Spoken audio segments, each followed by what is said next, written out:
pembangunan koperasi. Nah, adapun anggota kami yaitu ada Akita Nurhaliza, yaitu ada saya sendiri Angelina Simbolon dan satu rekan saya sudah Windy Mayasari. Nah, materi pertama akan dijelaskan oleh Windy Mayasari. Pada Windy kami silakan. Baik, peranan dan pembangunan koperasi. Pengertian pasar. Pasar ialah merupakan tempat di mana terjadi proses transaksi antara konsumen dan produsen. Maka dengan begitu dapat menentukan harga yang seimbang, sehingga apabila konsumen dan produsen bertemu akan tercipta harga yang ditentukan oleh konsumen dan produsen. Nah, pasar sendiri itu terdiri dari orang-orang yang membeli dan menjual barang dan jasa yang sama. Seorang pembeli sebagai konsumen mengungkapkan keinginan mereka tentang suatu produk, dan seorang penjual menyediakan produk yang dibutuhkan oleh konsumen. Kegiatan usaha yang dilakukan di pasar, menurut asumsi yang berlaku, akan mempengaruhi produsen dan konsumen. Nah, menurut Miller dan Megas, ada dua fungsi pasar sebagai berikut. Itu yang pertama, ada pasar yang kompetitif, memberikan informasi atau pengetahuan yang harus dimiliki pembeli dan penjual untuk membatasi harga barang atau jasa, atau juga jumlah kapasitas produksi melalui penggunaan harga relatif yang sudah dipahami. Lalu yang kedua, fungsi pasar itu tujuannya dari pasar adalah untuk mendorong konsumen dan produsen mengambil tindakan atau memberikan tanggapan dengan informasi yang jelas. Berdasarkan kelas mutu pelayanan dan menurut fungsi pendistribusiannya, itu ada dibagi juga menjadi pasar modern, yaitu pasar yang dibangun oleh pemerintah, swasta, atau operasi yang berbentuk mall, supermarket, department store, dan shopping center. Lalu pasar tradisional. Nah, pasar tradisional di sini pasar yang didirikan dan diberikan izin oleh pemerintah, swasta, koperasi, atau swadaya masyarakat dengan tempat usaha yang terdiri dari toko atau kios. Nah, yang selanjutnya itu ada pasar eceran. Nah, pasar eceran ini pasar yang perdagangannya skala kecil. Lalu ada pasar swalayan atau yang lebih kita kenal dengan supermarket. Adalah sebuah toko yang bertujuan untuk menjual barang-barang kebutuhan konsumen sehari-hari secara perlahan dan mantap dengan metode yang mereka kembangkan sendiri. Lalu berikutnya, pasar digolongkan menurut skala luas wilayahnya, yaitu skala kurang dari 8.000 meter persegi disebut pasar kecil. Skala 8.000 meter persegi atau sampai 10.000 meter persegi disebut pasar sedang. Nah, sedangkan skala besar itu lebih dari 10.000 meter persegi. Nah, lalu ada bentuk struktur pasar, di mana struktur pasar ini memiliki definisi. Produsen memiliki berbagai bentuk pasar mengacu pada faktor-faktor bahan yang diproduksi. Nah, dari analisa ekonomi, struktur pasar dibedakan menjadi 4 jenis, yaitu pasar persaingan sempurna, pasar monopoli, pasar monopolitis, dan pasar oligopoli. Baik, di sini akan dijelaskan pasar persaingan sempurna.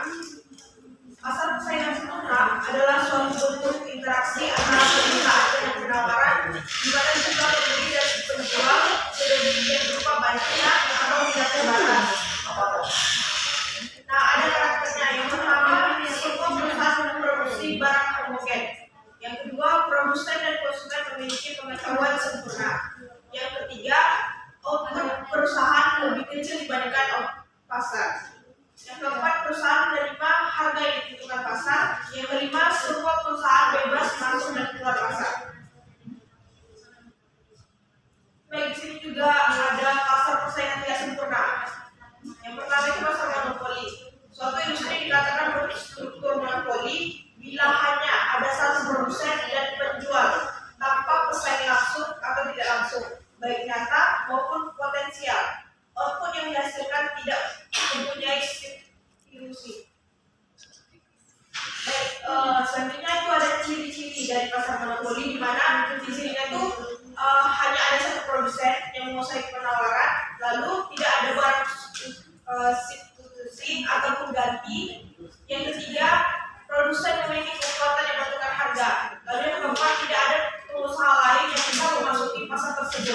karena ada hambatan berupa modal perusahaan.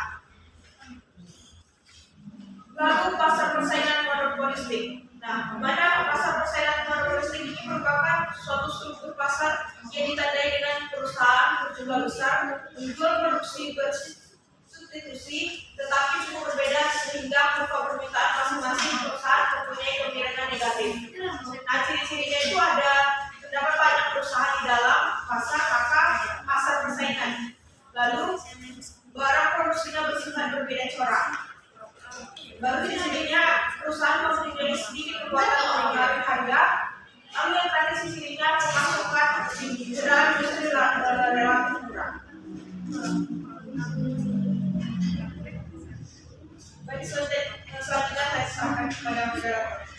Baiklah, saya akan menjelaskan yaitu tentang oligopoli. Yaitu di mana oligopoli adalah struktur pasar yang industrinya didominasi oleh sejumlah kecil perusahaan yang saling bersaing. Nah, unsur penting atau karakter pasar oligopoli yang pertama, hanya sedikit perusahaan dalam industri atau few number of firms. Yang kedua, yaitu produksinya homogen atau terdiferensiasi atau homogen atau diferensiasi produk. Terus yang ketiga, ada pengambilan keputusan yang saling mempengaruhi atau interdependent decisions. Dan yang terakhir adalah kompetensi non harga atau non-pricing competition.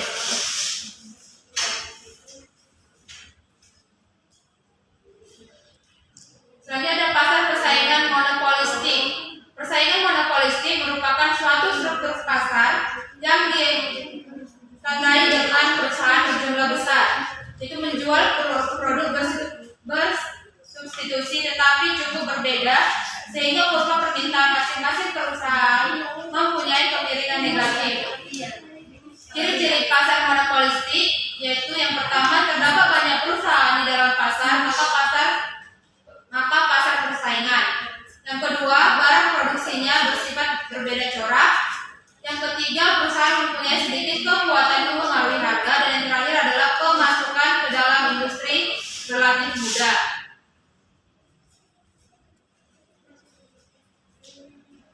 Selanjutnya ada konsep koperasi. Kata koperasi berasal dari kata CO yang berarti bersama-sama dan operation yang berarti tindakan, kegiatan atau pekerjaan. Oleh karena itu koperasi adalah yang pertama adalah kegiatan bersama, kedua koperasi berdasarkan asas kekeluargaan yaitu dalam Undang-Undang Nomor 12 Tahun 1967. Yang terakhir adalah koperasi adalah badan ekonomi yang terdiri dari badan hukum koperasi atau kegiatan koperasi berdasarkan prinsip koperasi serta sebagai gerakan kerakyatan ekonomi berdasarkan asas kekeluargaan yang tertulis dalam Undang-Undang Nomor 25 Tahun 1992.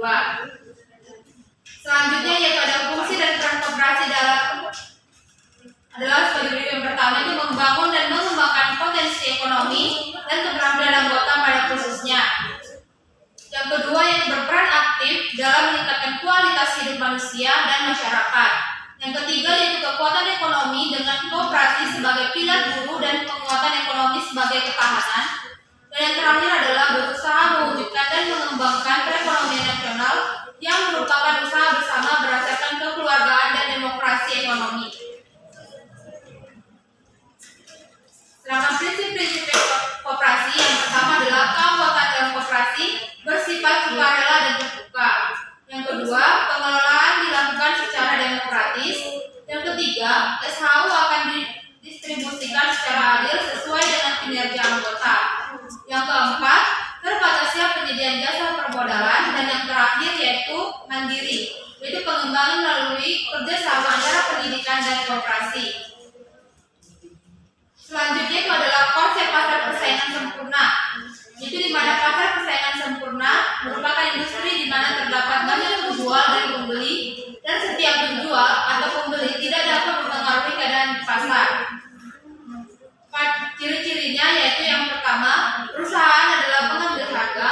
Yang kedua, setiap perusahaan mudah keluar atau masuk pasar. Yang ketiga, menghasilkan barang berupa barang yang dihasilkan oleh produsen yang sama atau serupa. Yang keempat itu pembeli mengetahui pengetahuan sempurna tentang pasar. Dan yang terakhir yaitu terdapat banyak perusahaan di pasar.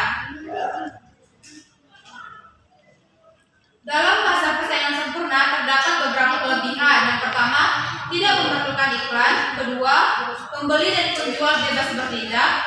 Yang ketiga, produsen dan konsumen memiliki kebebasan dalam keluar masuk pasar. Yang keempat, harga tidak ditentukan oleh satu penjual atau oleh satu pembeli. Yang kelima yaitu harga di pasar persaingan sempurna ditentukan oleh hasil transaksi atau tawar menawar di pasar. Dan yang terakhir yaitu mampu mendorong efisiensi dalam produksi. Selanjutnya itu beberapa kekurangan dari pasar persaingan sempurna. Yang pertama, dalam pasar persaingan sempurna tidak ada dana untuk melakukan penelitian atau pengembangan produk sehingga inovasi yang dilakukan sangat minimal. Yang kedua, pembeli mengalami keterbatasan dalam memilih barang atau jasa karena produk yang dijual adalah sama dan kualitasnya sama. Yang ketiga, itu pekerja cenderung menerima upah atau gaji rendah. Dan yang terakhir yaitu seringkali ada ketidakseimbangan dalam distribusi pendapatan dan masing-masing produsen yang mengakibatkan konflik keadilan. Selanjutnya yaitu materi karakteristik pasar persaingan sempurna. Pasar persaingan sempurna apabila memiliki beberapa faktor, yaitu yang pertama ada produk homogen, yang kedua pengetahuan yang sempurna, ketiga ada output relatif kecil, keempat ada ketentuan harga pasar, yang kelima adalah kebebasan keluar masuk pasar. Selanjutnya ada peranan koperasi dalam persaingan sempurna. Pasar didefinisikan sebagai bertemunya penawaran dan permintaan. Para pelakunya baik perorangan maupun organisasi perusahaan, di mana fungsi koperasi tergantung pada jenis dan usaha koperasinya. Dalam sistem koperasi dikenal identitas anggota sebagai pemilik sekaligus pelanggan. Identitas ganda ini hanya berlaku di dalam sistem kerja internal koperasi yang terikat oleh nilai prinsip dan norma koperasi.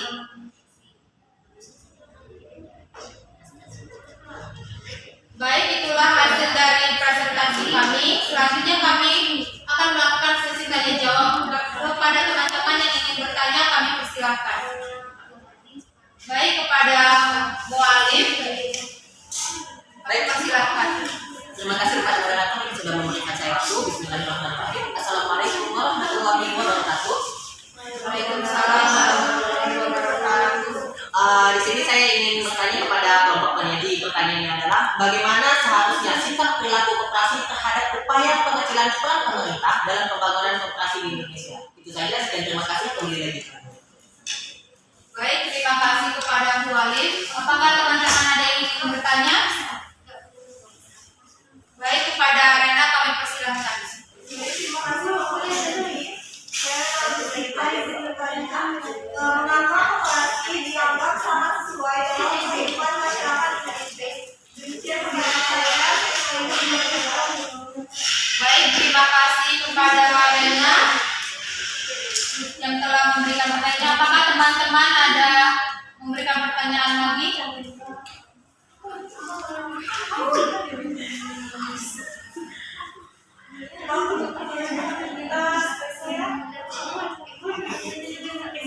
Izin bertanya. Baik, kepada Aul saya persilakan.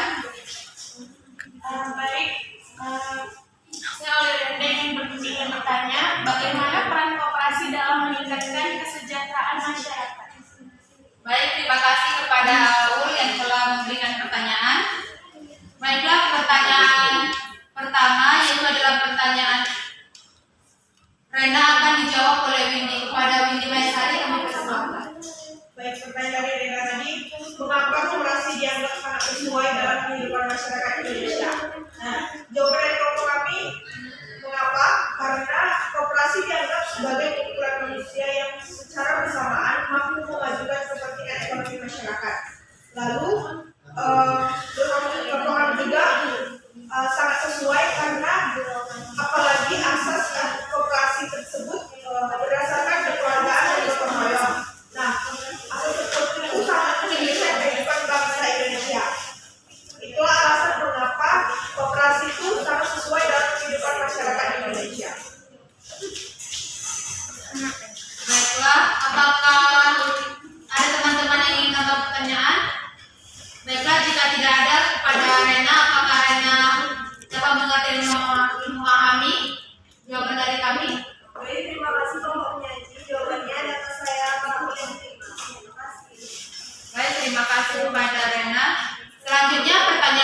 mualif, saya akan menjawabnya, yaitu bagaimana seharusnya sikap perilaku koperasi terhadap upaya pengecilan peran pemerintah dalam pembangunan koperasi di Indonesia.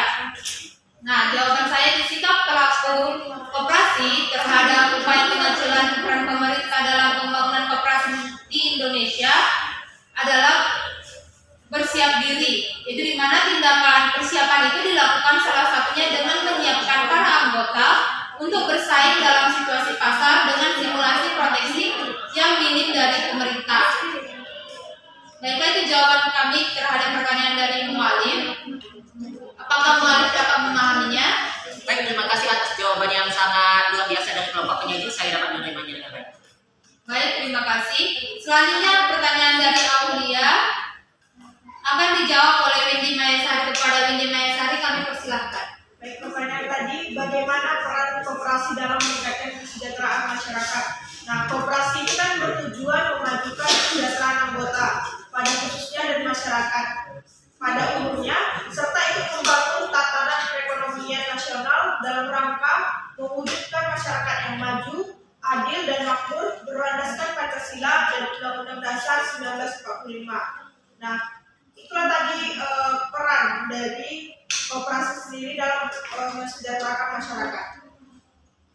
Baiklah, itu jawaban dari kelompok kami. Apakah Aulia dapat menerima jawaban dari kami? Baik, terima kasih kepada kelompok penyaji yang telah menjawab pertanyaan dari saya. Jawabannya dapat saya terima. Baik, terima kasih kepada teman-teman yang telah berpartisipasi dalam presentasi kami kali ini. Baiklah, presentasi kami ini